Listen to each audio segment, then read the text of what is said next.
10, 11.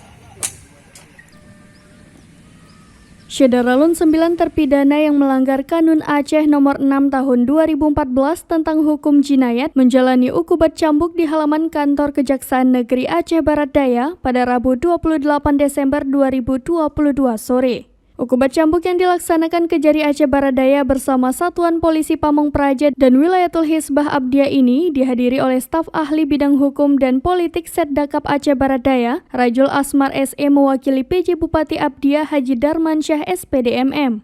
Kejari Abdiah Heruwiyatmiko SHMH dalam sambutannya menyampaikan, penerapan hukum Islam berupa hukuman cambuk di Provinsi Aceh secara konstitusional tertulis dalam 3 undang-undang yaitu Undang-Undang Nomor 44 Tahun 1999 tentang Penyelenggaraan Keistimewaan Aceh, Undang-Undang Nomor 11 Tahun 2006 tentang Pemerintahan Aceh, serta Undang-Undang Kanun Aceh Nomor 6 Tahun 2014 tentang Hukum Jinayat.